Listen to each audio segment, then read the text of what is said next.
Men lie, women lie, but numbers don't lie. We don't sell cheap. We try to buy cheap. So right now, we currently manage north of 700 properties, freehold, in Dubai, for clients who have been with us for almost 20 years. You can have a good day, but you're only as good as your last game. It's more than turnkey. It's turnkey with passion. Life continues the way it is was an eye-opener for everyone around. Yeah. And, right place, right time, right investments from the country.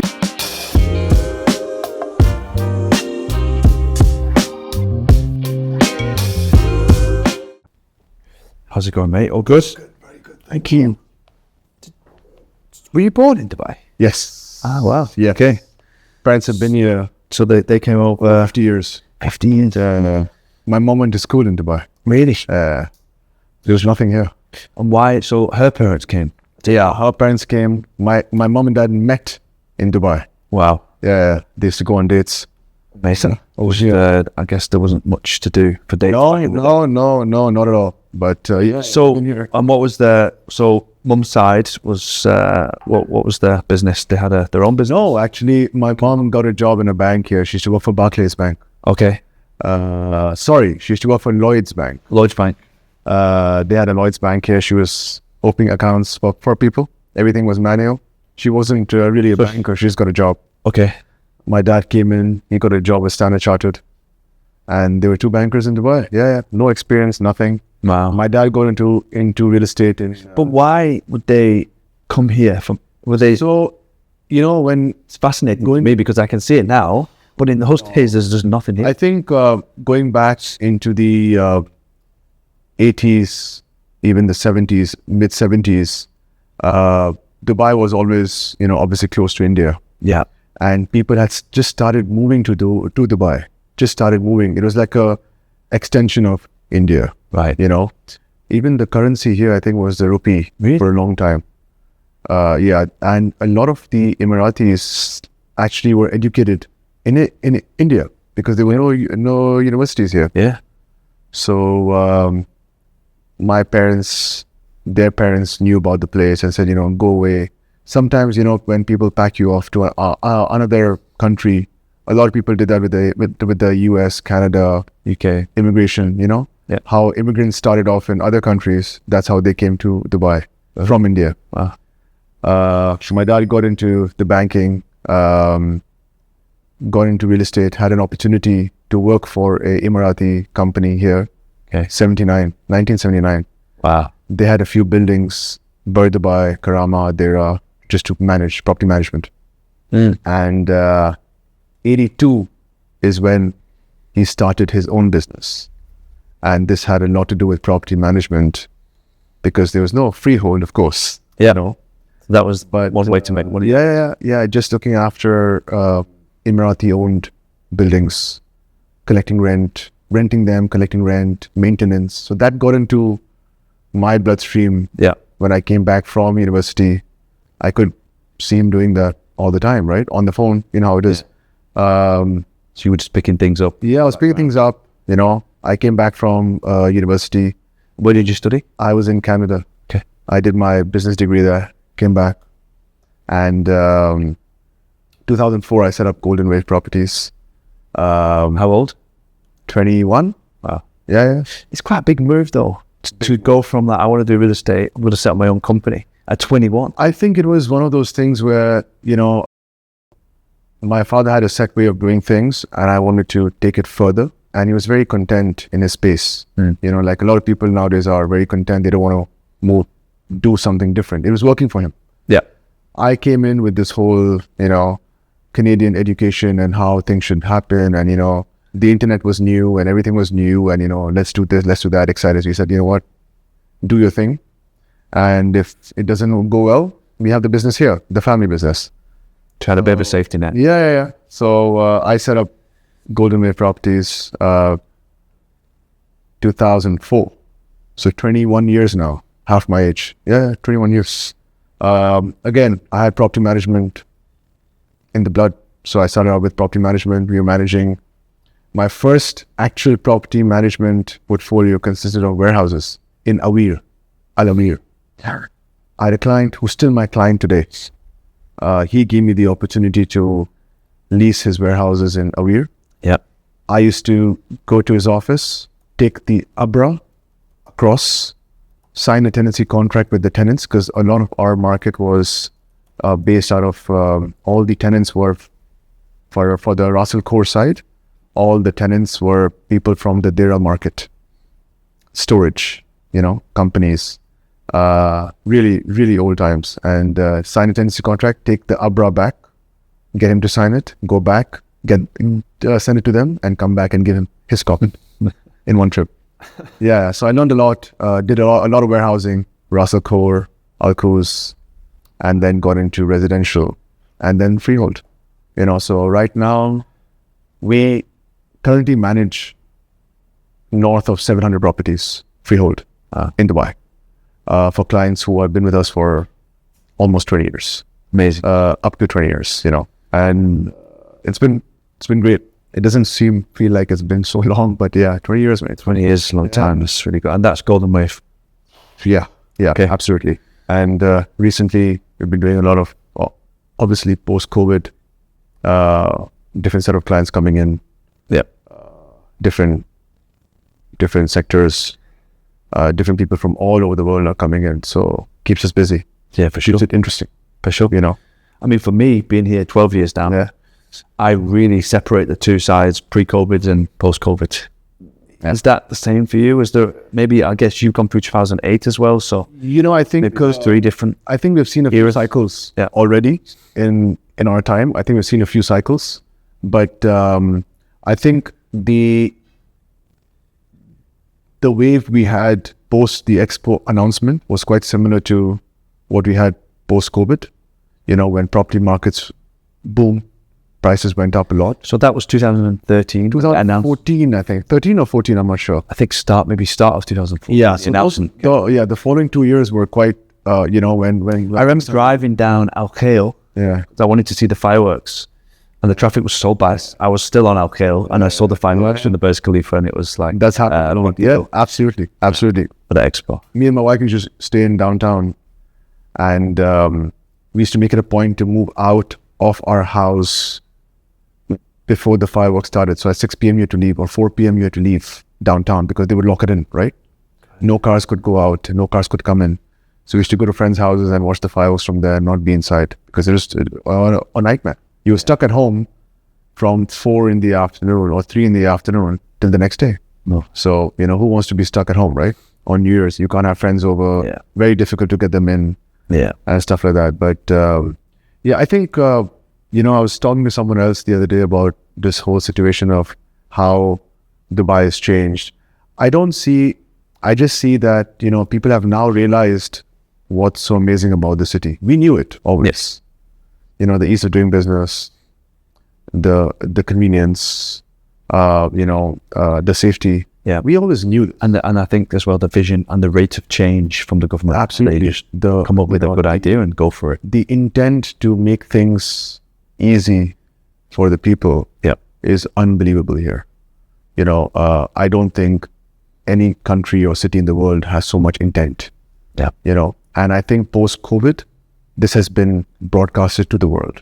That's why I feel people are like, "Hey, this is so easy," but it was always easy. For us, it was always. But not everyone knew it. Exactly.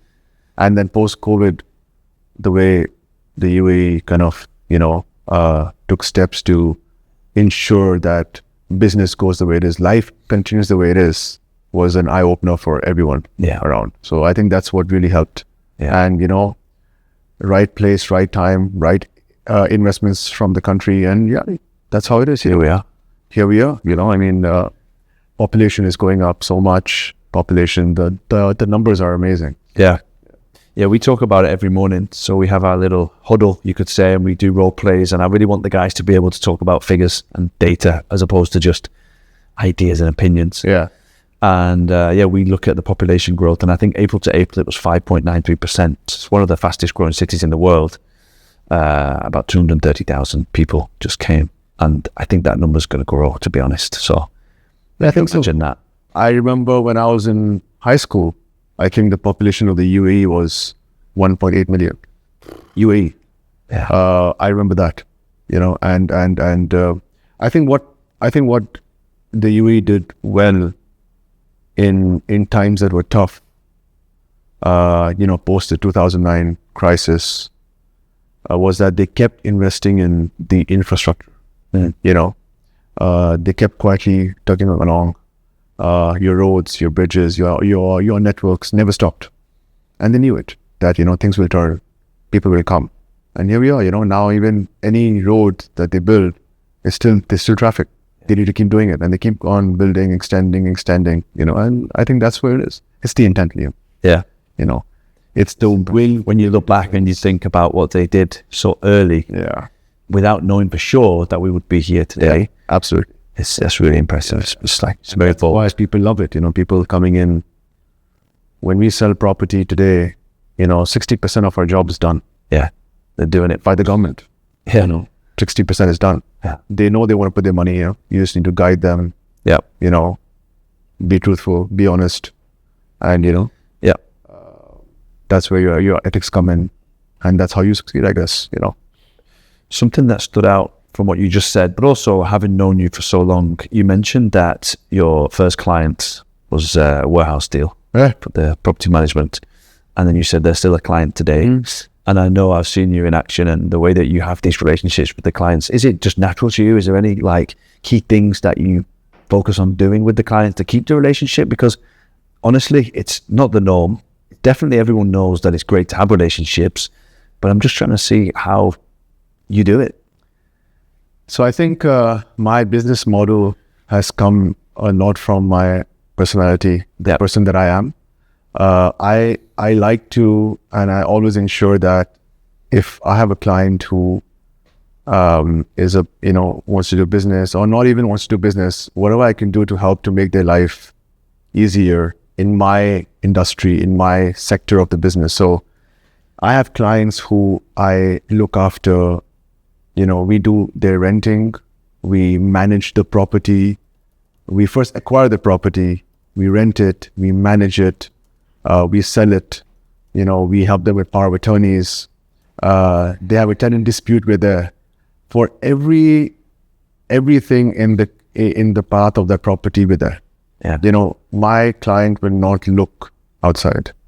They won't. It's a turnkey solution. It's more than turnkey. It's turnkey with passion. Yeah. There's no doubt about it. And I still have I still manage those properties in Ras Al Khor. I still do. And we have tenants who are not paying rent sometimes, and tenants who are offloading their goods in front of other people's warehouse. And I still get a call, which is fine, because that they trust us and they depend on us. So dependability is what I strive for. And everything else follows. Yeah. Everything else will come. The transaction will come, the deals will come, the money will come. Yeah. But it's how, and in this market where you have so many agents, I was just looking this morning at the rest app, there are 28,000 licensed brokers now. I think there were 25,000 at the start of the year. So 28,000 licensed brokers is a lot.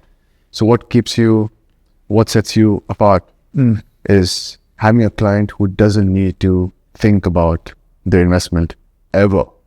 Yeah. And that's it. Yeah, I think in this world of I think a lot of the companies are almost set up to just next deal. Yes. And what you do is a little bit different. I remember when we first met, or one of the first times we met, we did a rental together. Yes. I hadn't done rentals at that point since I first came to Dubai, but I was like, you know what? I know all the owners here and the new community's handing over, so might as well do the rentals to build some relationships. Absolutely. And I only did a few because, to be honest, being so busy doing the sales and then there's a lot more work, I think, that goes into a rental. And when I did rentals, when I first came to Dubai, I wasn't great at it, to be honest. I don't know why. But I was really impressed because I thought, this guy is really handling everything. Oh, yeah. And he's not just an agent, he's a property, it's a company owner as well. Yeah. And I know that you still speak to those guys from that deal. That particular property, it's long-term thinking. The tenant was introduced by yourself. Yeah. Right? I had sold that property to my landlord from Amar off-plan, took handover. It was an overseas landlord. We rented it. I don't think the tenant or you ever saw the landlord. No. Everything was done. My office handled the move-in, any maintenance to be done. And your tenant, the one that you introduced, stayed with us for 6 years, through COVID as well. Yeah. And they moved out, and I sold that property to another owner, and I'm still managing that property. Wow. So from that journey from off-plan sale till now, I think it's about, I would say 8+ years. Mm-hmm. I'm still managing that property, and I still have a tenant in there that is through Go Properties. And that property, again, the new owner bought it through me, managed it through me, never been to the house. And if it comes to selling that property, who's he going to call? You know? So we try to establish a relationship in such a way that, you know, our landlords or our clients don't need to actually go out and venture out and say, you know, is he giving me the best deal? Is he not? Because they see the trust being built over the journey of the property. So, you know, the advantage is that, of course, we work on exclusive property for sure. Yeah. You know, but again, the grass is always greener. You know, I don't meet 20 landlords a day. I can't give this level of service to 20 clients. So you have to be selective. So I have to be selective, you know, and in a place like Dubai where it's a investor-driven market, my investors are ready to keep buying and selling. So I don't need to look outside. I don't need to look at, right, how do I get new clients? How do I grow my, you know, so it's been good. You just need to focus on how do I look after what I've got most. How do I look after what you got? How do you return? Then it gets more complex, you know, Liam, because you go in from a role of a property broker into a portfolio manager. And that's where the challenge is, right? Then you look at the assets and how you're going to manage those assets for your client. Yeah. The game gets bigger. It gets more serious. There's a lot of mind that goes into it. Yeah. Right. Should I sell this property for them now? Should I not? When's a good time to turn this around? When is not? So it's like kind of moving assets around from a macro point, looking at it differently. Yeah. So you do all the nitty gritty, and then you step back and you say, right, now build this for this gentleman. How do I have him maximize it? Yeah. You know, so that's where the challenge is. Yeah. You know, we don't sell cheap. You know, we try to buy cheap. Yeah. You know, and I don't do a deal every day because that's my mindset. I want to buy at a great deal for my client. Got it. I just don't want to buy, you know, I'm not there that I just want to do a deal. So, yeah. Question is, how do you know what a great deal is, and how do you find them in this market? So That's obviously, you know, not easy to do when everyone's talking about prices increasing so much. I think that's where, you know, the most important factor right now is the kind of transparency that the land department gives you, right? Yeah. Data is out there for everyone to see. Number of transactions, prices. It's all very, very clear now, you know, in terms of if you're picking up an apartment right now where, you know, if I'm getting a deal where I feel it's a good deal for someone to enter at, for a client of mine to enter at, I'll look at the data. I'll do all my homework from there. And then, you know, you have a feeling that, okay, this area is going to grow. What's coming up? What's already there? How's the infrastructure? How's the government marketing this area? What are the launches next to it? What are the building extras? So it's all data. It's all data driven. Yeah. You know, and that's where most of the decisions are taken. You know, Okay. Even when you come to a sale, you know, we try to stage our property the best way possible. Yeah. You know, that's where, you know, all the portals come in. You know, you could have the best quality again. You could have the best pictures, the best photographs, the best quality. The more clear content, the more information you put out there, it helps with the prices. Yeah. You know, so I think data is the most important For sure. you know. Yeah. Men lie, women lie, but numbers don't lie. Absolutely. Absolutely. Yeah. Absolutely. So, I think that's it, you know. But I think also, you know, you need to look at, you know, where you want to be. Dubai is obviously moving, you know, towards Abu Dhabi. Things are coming up. There's a lot of projects being announced. The center's moving. You know, Dubai Hills is a center last 10 years. And I think now it's moving further up. So you got to pick your locations, pick your areas of where you want to do business, you know, and where you want to get your clients in. Yeah. The earlier you do that, the better it is, you know. If you just sit on it, you know, you miss out a lot. Yeah. You know, you miss out on a lot. I remember a couple of years ago, we decided as a business and my clients as well, we decided to invest in the South. Yeah. Right. So we have invested in a number of properties with Expo. Yeah. Again, great developers, great location, great quality. They have a beautiful show villa at the sales center, and it wasn't cheap, but you know, great payment plan as well. And we went for it because again, you know, that's the future. You know, and then the news of the airport came out, which was great. So we had clients who invested in Dubai South as the master developer, believe in the project. They have a flagship project called South Bay. Did really well. Beautiful luxury townhouse and villas. Very, very good payment plans. Post handover, 4 years, 5 years post handover. So yeah, we jumped in. Yeah. You know, and after that was when the airport was announced. Yeah. So that's when we had bigger clients come in and look at doing bigger things. You know, buying plots in Dubai South. Yeah. Residential. G+4, G+5, G+6, and then going all out and trying to set up a business where they build residential buildings, which will help to form that community. Yeah. So talking about portfolio management and looking at the bigger picture, I guess, out of your clients, which leads me on to talk about a little bit more in depth in terms of Dubai South and the project, which we are hopefully going to be launching soon. Yes. Very exciting news. Why should investors really think about investing now into Dubai South? I think most important factor is that, you know, that is the next stage for the city in terms of growth. You know, we have the huge announcement of the new airport coming up post 2030, and I think this area is going to be able to feed the entire demand what the airport is going to actually build for us. Yeah. Again, you know, great infrastructure is already in place. The road network is already there. We are very, very, very excited. We have some. We're now working with some very good people who have invested in plots of land. Yeah. Solid developers. Yeah. Solid people who have solid people, good experience, you know, great experience. You know, been in Dubai for many, many, many years, and I think building for the right reasons. Yes, long-term vision. You know, they're forward to long-term vision. I think they're looking to build a community there. You know, they're not just looking at building and getting out.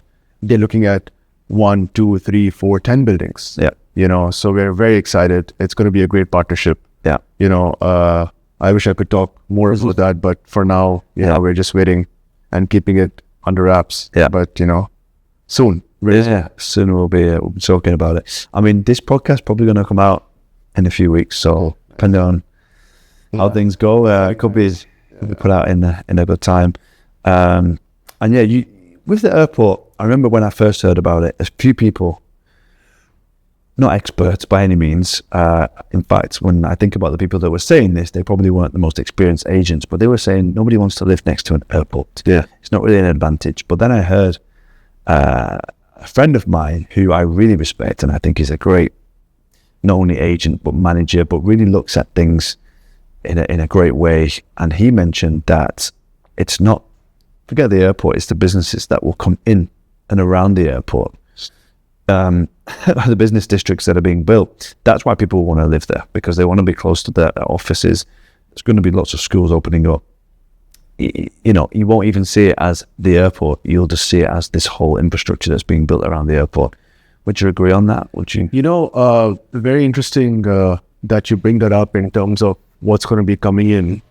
I remember a couple of years ago, Amar had handed over a townhouse project in Amar South, called Parkside Hills. I think it was, and we had sold those again off plan, and then I was taking handover of them like we do the entire journey.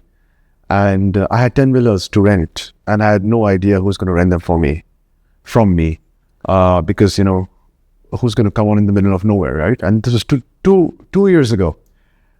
I rented those villas in a week, and I rented it to the majority of the people who rented from me were people working for Emirates Flight Catering. Okay. And that's when I first was educated on the fact that they have been asked to kind of relocate to this area, because eventually things are going to be moving here. And then I think the news came out where Emirates Flight Catering has acquired some land, or they're going to be they're moving the headquarters there. I'm not sure exactly what it is, but there is a bit of talk about that. And again, as you said, businesses, your logistics, trade, free zones, Dubai South itself is a free zone. So that's I think that's what's going to help us get people in. Plus, every city in the world, Liam, has different parts, suburbs, a downtown. People always in downtown complain about the traffic. It's getting really bad, but you'll be surprised to know people who are living in Dubai South, people who are living in places like the Valley, don't complain, because for them, it's on the outskirts, right? Exactly. And people will end up moving around the city. Everyone spread out. Spread out. Everyone talks about location from their perspective, of course, because they're maybe working in business space, absolutely, or they're used to living in the marina. But location is something that's specific to someone's life. You're right, and things will change. And a good example would be, you've been in Dubai now 12 years. Have you ever been to Dubai? A few times.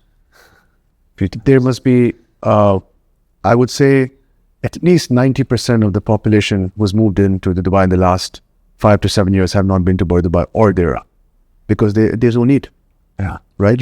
And that's how things will. But that was the center. Exactly. And now centers have moved, and they'll keep moving.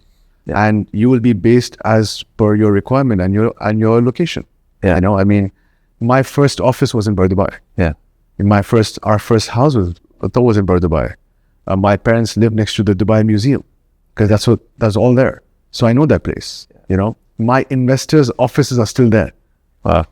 So that's a different Dubai. And people coming in now will not be able to even relate to that, because and again, people living in the south, in Dubai South, will not have the requirement to come into downtown. Exactly. So people will spread, and I think Dubai is going through that transition now, where people will spread out. And that's going to help us a lot, for sure, with the connectivity that Dubai South has. You've got Emirates Road, you've got Sheikh Zayed Road, you've got the 611. I think it's going to really help us. Barco. So we're going to be working with Barco on some projects, and I'm really excited about doing that. You've known these guys for a long time. This is going to be their first residential freehold project. Why is that potentially a positive for people? Because that's going to be something that people might ask. What's their track record with residential properties? You've known them for a long time. What is their vision, and why should people be excited about getting into their first project and being involved with it? I think I think this is Barco's first project as developers. But the owners and the partners have been in Dubai for many, many years. They've invested into real estate in Dubai for many, many years as a family. They are solid, credible people who have been here for 30 plus years, and they've invested their money here. They've deployed a lot of their wealth in the city. This is just now going to be an extension of what they want to do. They have already tested the real estate market. They've built confidence. And Barco now is kind of them getting together and elevating themselves and getting into the development game. So they're not from out of town. They're not fly by into the place. They're not fly by night kind of developing company. They're solid. And it's a family-run company. You know, again, very credible, and this is their step into development where they promise to deliver on time, promise to deliver quality. Their first project, their location is great, you know, and hopefully by the time this interview goes live, we'll be sold out. Yeah, it'd be nice. I wouldn't be surprised. Yeah. I really like, you know, we've had a few meetings now, and I really like the guys. I think they're really pragmatic, and the way that they look at things is very sensible, and they're seeing this as an opportunity to impress the market and over deliver on what, you know, they're basically offering into the market. And I think this project will be delivered and then used to build their name, which is why I like the opportunity for investors. I think it's an opportunity. I think now you can do the opposite, and you can buy with a developer that's already got the name. They don't need to do anything special. You know, I'm not going to mention any names, but some of the big developers, they can just value engineer their project and make a huge margin. They don't have to impress people because they know that every launch they're going to sell out. So this, I think, when you have the money that these guys have to build, regardless of sales, they're not needing the money to build. They're going to be building it anyway. They can really, you know, put the marker down on quality and delivery and do some great things. I think one of the strengths that Barco has is that they've been investors in this market for a very long time. So they've seen it. They've seen it all, and they've learned what an investor wants. Yeah. You know, they've learned on how to make money for the investor, how they have made money, and the experience. Yeah. You know, that's why this pushed them into getting into the development business, is because of the fact that they want to give back to the community in that way as well. You know, give back to investors. Yeah. They want to bring investors along for the journey, right? Not just sell and never see them again. No, start a relationship. It's definitely not a one-time project. We have a couple of projects already in pipeline. Exactly. And, you know, it's going to be a very, very good story. Yeah. Nice. Let's watch this space. Yeah. Couple of interesting questions that I've noted down as we were talking. So opening up your own business in Dubai and then growing, you have seems like a really tight team, a loyal team that stay with you for a, you know, considerable amount of time, given the average in Dubai. Why is that, and how do you do that? I think since we started quite early, I think when I was looking at hiring or setting up a team, I didn't really go the regular route that companies go with now, which is, you know, hiring, you know, having HR interviews and, you know, running campaigns. I kind of picked people along my journey and people picked me to join their journey, you know. So I've had very, very, very good friends work for us, work for the team. I've had clients sometimes who wanted to come along and, you know, do this and, you know, and join the team. You know, I've had people walk into the office. I've had friends who recommended people. I've never really sat down and done an interview with someone who I don't know. You know, it's always been word of mouth, a referral. Yeah. And I enjoyed that because they've seen the way I work. I've seen them. I've heard of them. You know, it comes with good positive feedback. And I never really wanted to grow the team into the hundreds or the FTs because I didn't want to lose our core identity, you know, because we've been here from 20 years now established. I had a, you know, we value it on principles now, you know. We have the portfolio, we have the investor database. If our ethics go wrong, we're in trouble, you know. And the only way we can get into trouble is if we start being dishonest. And if we go wrong, change away and step away from principles. So I didn't want to actually ever have the risk of damaging that part. So I've got, right now we have real estate brokers who have been with us for 13, 14 years and who are at the top of the game. Yeah. You know, day in and day out, put in the effort. Almost every sales or a leasing agent of mine owns property in Dubai now. At least one unit. Most of my guys who have been around for a long time have bought themselves villas that they moved into. So they made money. They've lost money as well, in the tough times, but then they made back money and they've done it the right way. Nice. So that's how it is. We have admin. We have a beautiful property management team. My team average has been with me for 10 plus years. They know the way I think. They know how to look after our clients. They know what our clients want to do. My clients depend on them more than they depend on me now. I don't get involved in the day-to-day operations anymore because my clients know who to call from my team. Because that relation is probably 7-8 years old. Yeah. So that's why it's a well-oiled machine at the moment.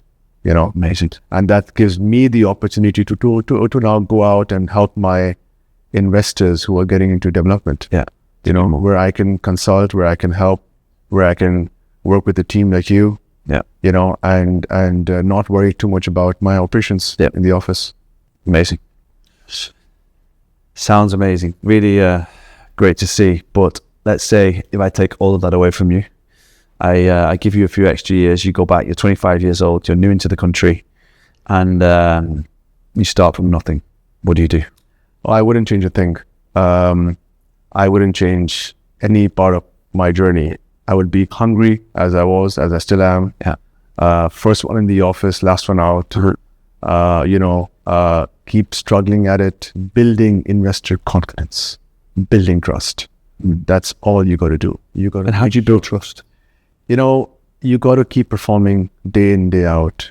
I have clients who I started renting with them, and then they trusted me to buy their first unit with me. Mm-hmm. And then I bought 1, and I bought 5, and I bought 20. The trust just grows. And it's not something that you do or you don't do. It's what you keep doing what you do right. You keep advising honestly, and you will see the trust and the network building from the other side. Mm-hmm. I'll give you an example. We have an investor who's in the banking industry over here, and I met him a few months ago, and he gave me one of his apartments for sale. It took me 3 months to sell it. Got it done, everything done. The second we signed the MOU, he said, "Oh, I've got one more for sale." And I said, "Why didn't you tell me?" He said, "Well, I was still testing you out, and it's always going to happen. It's every day.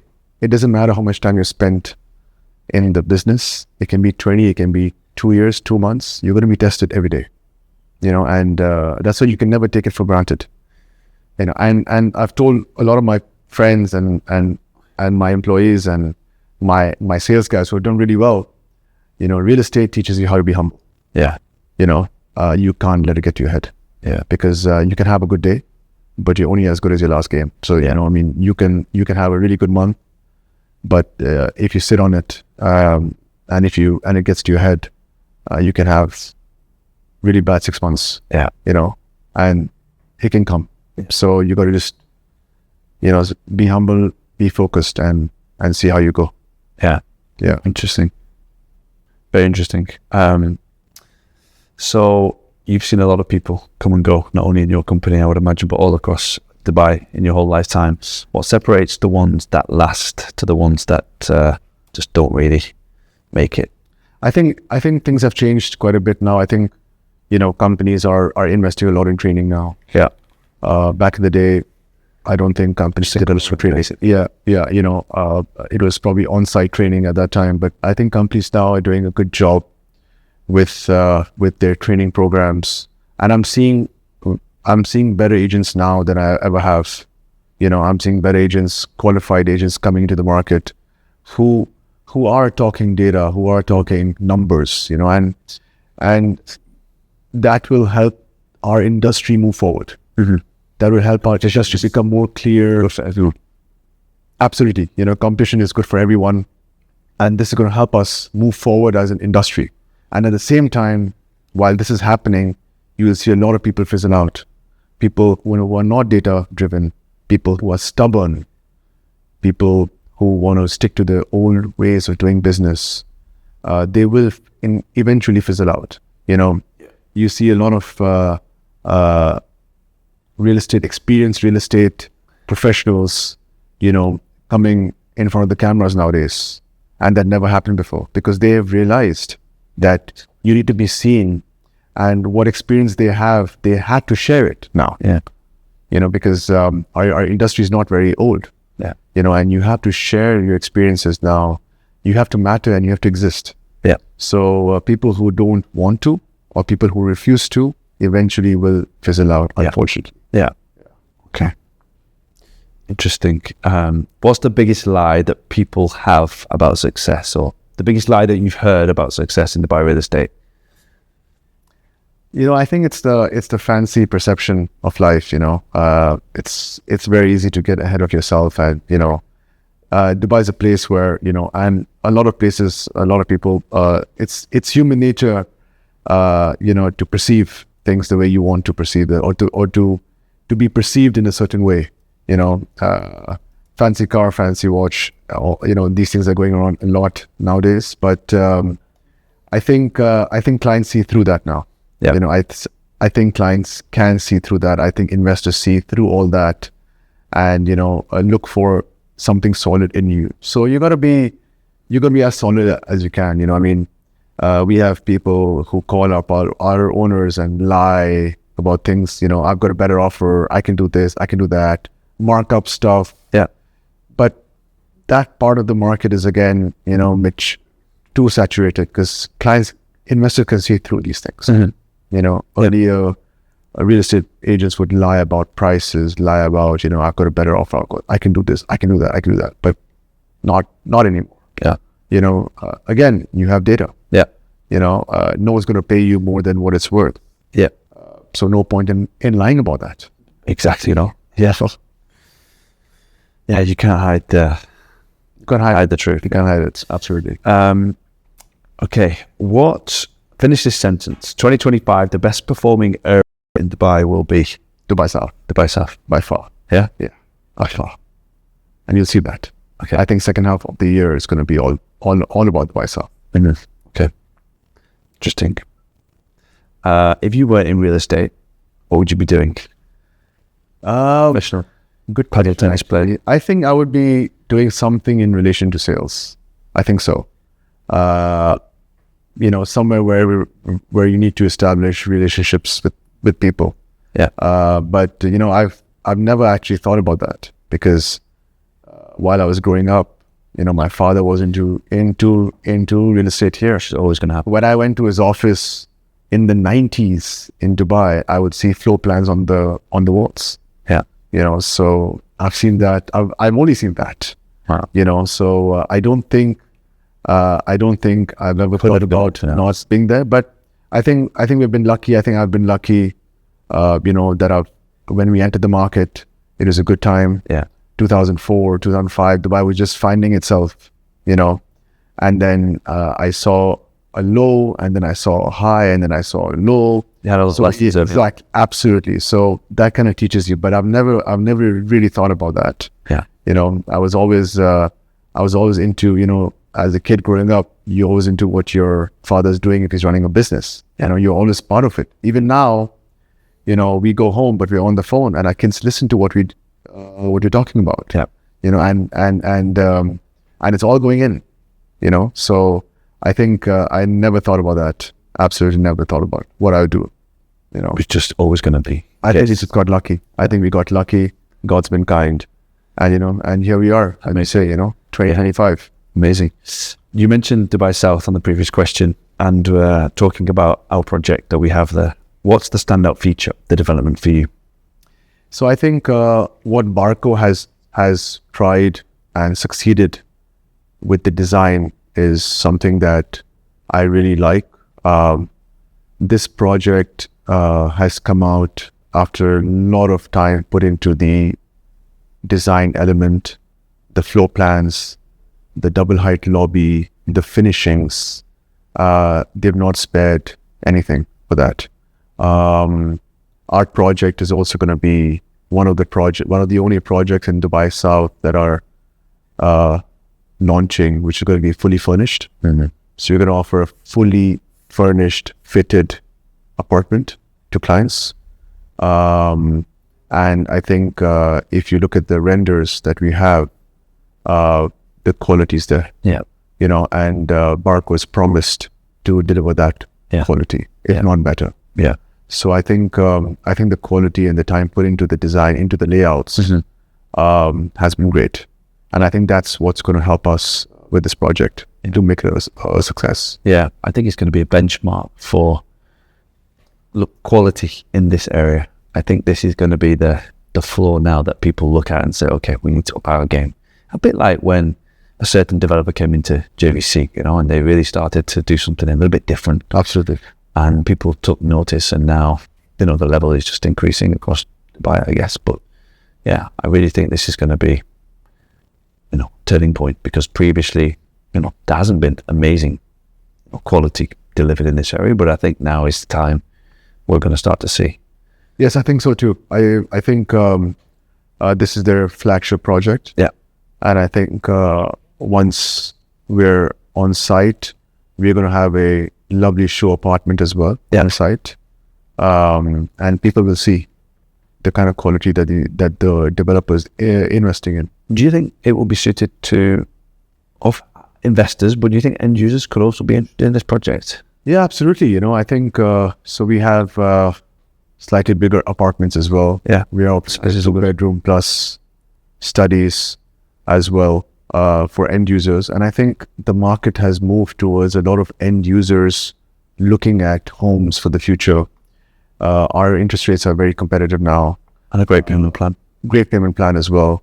And you know, a lot of people who have come into Dubai in the last few years have tried to rent for a few years, and then now they're tired of paying rent. Yeah, they want to buy as an investment or as an end use. And I think Dubai South geographically is very well located. Again, you know, it's 35 minutes from the main downtown, 13 minutes maybe. But I think at the end of the day, you need to look at people are finding rents very expensive. Yeah. And if they can own a property, when it's handed over, they can decide whether they want to move in or whether they want to rent it out. Yeah. And I think it's going to be a 50-50. Yeah. We're going to attract a lot of end users, especially with the furniture packages that we're giving in. Yeah. It's going to really attract end users as well. I think definitely more than the standard for the area. I think we're going to have more interest. I think so. I think this project will help elevate the entire community. For sure. You know, I think also when it comes to, as I mentioned, the quality, the layout, even the location is great. This will elevate, and it's going to elevate the expectations of clients as well for that area. So in a way, it's going to be setting a benchmark. Amazing. Fantastic. Thank you so much for coming down. How was it? I enjoyed it. Good. Yeah. Great. Okay.